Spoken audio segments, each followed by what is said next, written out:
Salut, je vais vous faire une petite vidéo pour vous parler d'un sujet parce que souvent on me demande mais qu'en est-il de la femme dans la religion chrétienne?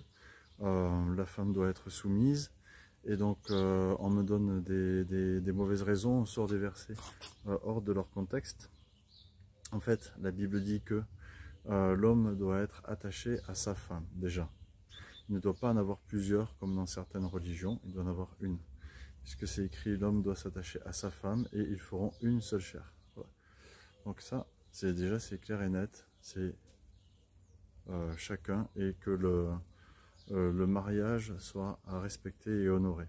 Ensuite, c'est vrai qu'il est écrit que la femme doit être soumise à son mari, mais il faut reprendre le verset dans son contexte, il ne faut pas couper le verset.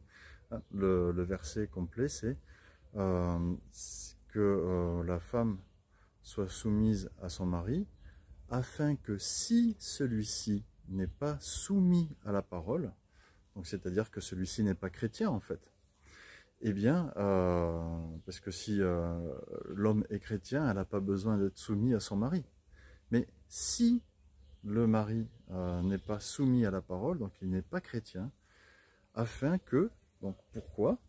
Eh bien, pour que par son comportement, il soit gagné. C'est-à-dire que par le comportement de sa femme, il soit gagné à la parole. Et alors, ça ne veut pas dire que on donne au mari l'autorisation de frapper sa femme ou quoi que ce soit. Ce n'est pas ça, d'être soumis. Mais dans la société dans laquelle la femme est, donc là, on ne parle pas, on sait que le christianisme, il a commencé dans la société juive. Dans la société juive, donc les hommes sont des croyants, déjà, qui croient en Jésus ou pas, ils sont déjà croyants, donc ils ont déjà le respect de leur femme, ils ont déjà la base de l'Ancien Testament, ils ont déjà le respect de leur femme. Maintenant, là Paul s'adresse aux Corinthiens, non là c'est Jacques qui s'adresse à des croyants, mais donc des personnes qui sont pas, il s'adresse à des femmes dont les maris ne sont pas croyants, donc c'est des maris qui ne sont même pas juifs, qui sont d'autres nationalités, et on ne va pas s'ingérer dans les couples des autres nationalités. Alors ils ont leurs coutumes, etc. Donc si la femme doit être soumise d'une certaine façon, par exemple dans un mariage romain, ou dans un mariage grec, ou je ne sais pas, et de quelle nationalité, mais enfin elle est chrétienne, donc on lui dit, ben, reste soumise à ton mari dans les conditions de ton mariage actuel, et de façon à ce qu'il voit que c'est pas parce que tu es chrétienne, et c'est pas parce que tu as compris quelque chose de plus que lui, que tu te la pètes, et que tu te sens au-dessus de lui. Non, reste comme tu es aujourd'hui. Si c'est lui qui prend les décisions dans le couple, eh ben voilà, ne conteste pas, ne dis pas moi j'ai mieux compris que toi, etc. De façon à ce qu'il voit que ben, tu n'as pas changé et même tu es encore meilleur qu'avant.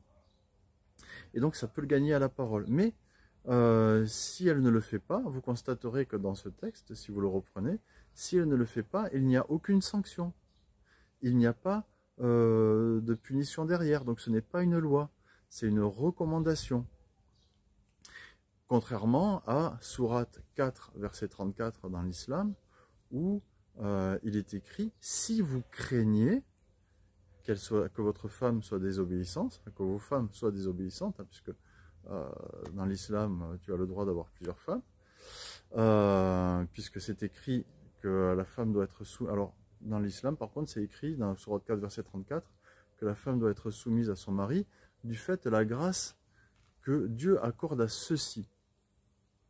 Donc au mari, voilà, que Dieu accorde aux hommes, et il ne parle pas de la femme. Donc la femme n'a pas de grâce qui lui est accordée, c'est uniquement au mari dans l'islam. Et donc, à cause aussi de l'argent qu'il dépense pour elle, hein, quand même, donc il a le droit de la frapper.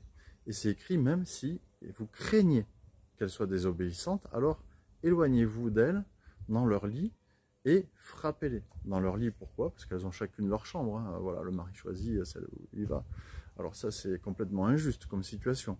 Ce n'est pas le cas dans la religion chrétienne, ce n'est pas du tout ça. Et donc, et frappez-les, voilà. Donc là, il y a une conséquence, c'est-à-dire que si le mari craint qu'elle soit désobéissante, c'est même pas qu'elle est désobéissante, c'est qu'il craint qu'elle soit désobéissante, eh bien, à ce moment-là, il doit la frapper. Voilà, frappez-les. C'est un ordre à l'impératif. Donc, c'est complètement horrible en fait. Donc, on est complètement loin de tout ça dans les recommandations de l'Esprit Saint qui ont été données à Paul, puisque c'est Paul qui écrit. Hein. Là, dans le Coran, c'est directement Dieu qui ordonne de frapper les femmes si on craint qu'elles soient désobéissantes. Carrément Dieu, c'est-à-dire que les musulmanes, elles croient à un Dieu qui donne ordre à leur mari de les frapper s'il craint qu'elles soient désobéissantes. C'est horrible, un Dieu pareil, c'est horrible. Alors que dans la Bible, c'est Jésus qui inspire par son Esprit Saint Paul, qui lui va... Non, Jacques, là, pour le coup c'est Jacques, qui va écrire ça. Et c'est une recommandation qui ne porte à aucune conséquence, mis à part que, eh ben, au pire, eh ben, le mari qui est non chrétien ne sera pas sauvé, parce que la femme n'aura pas suivi les recommandations de Jacques. Mais c'est tout. C'est absolument tout. Il n'y a rien derrière ça. Et ensuite, pourquoi ce n'est pas écrit « Soyez soumise à votre mari chrétien », mais « Soyez soumise à votre mari si celui-ci n'obéit pas à l'évangile ». Parce que à un mari chrétien, la femme n'a pas besoin d'être soumise. Parce que l'homme chrétien marche avec elle main dans la main. En effet, il est écrit « Ne vous séparez pas, si ce n'est que pour vaquer à la prière, afin que le diable ne vienne pas s'initier entre vous deux. » Ce n'est pas l'homme qui a pouvoir sur son corps, mais c'est sa femme. C'est la femme qui a pouvoir sur le corps de l'homme. Pourquoi vous croyez que j'ai une barbe comme ça? C'est parce que voilà, ma femme désire que j'ai la barbe, eh bien voilà, j'ai la barbe. Pourquoi est-ce que j'ai les cheveux plus longs que je ne voudrais? Parce que c'est ma femme qui a pouvoir sur mon corps, voilà. Je lui fais plaisir à ce niveau-là. Et puis on s'entend, voilà. On s'entend très bien. Donc, si vraiment je voulais pas, elle ne m'obligerait pas vraiment, hein, voilà. C'est juste que c'est bien qu'elle n'est pas très contente si jamais j'ai pas de barbe. Et par rapport à l'homme, dans la Bible, il est écrit « Hommes, aimez vos femmes comme Christ a aimé l'Église ». C'est-à-dire, qu'est-ce qu'il a fait Jésus pour aimer l'Église? Il s'est sacrifié, il a donné sa vie. Voilà, donc, eh ben, je suis censé donner ma vie pour ma femme. Alors, il y a des fois, j'ai des manquements hein, là-dessus, bien sûr. Parce que je suis un peu égoïste et je dois travailler là-dessus. Mais voilà, donc pour remettre un petit peu les pendules à l'heure par rapport à la soumission de la femme dans la Bible, vraiment on se méprend complètement, comme par exemple au fait du voile. Hein. Paul dit dans Corinthiens que il demande à la femme de mettre un voile pour si elle prie ou elle prophétise à cause des anges. C'est des paroles qui sont un petit peu obscures, difficiles à comprendre, mais en tout cas, ce n'est pas par soumission à l'homme, c'est pour à l'extérieur, je veux dire à l'extérieur, elle n'a pas à mettre le voile. Et encore, il ne se passe rien si elle ne met pas le voile. C'est un choix de sa part à la femme en fait, hein, au final.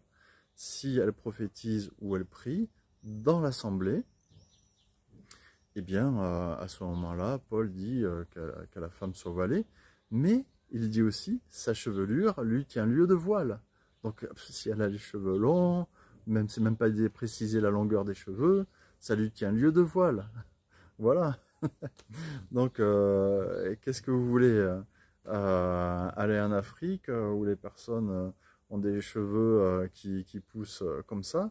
Bon ben, est-ce que c'est applicable? D'accord. Donc ça, ce n'est pas la volonté, ce n'est pas la parole de Dieu. Ce n'est pas la parole de Dieu, c'est la parole que l'Esprit Saint a inspirée à Paul et que Paul a écrit, encore une fois. Voilà, donc je ne veux pas que ce soit trop long. On va s'arrêter là. Soyez bénis et j'espère que là, vous aurez compris les différences.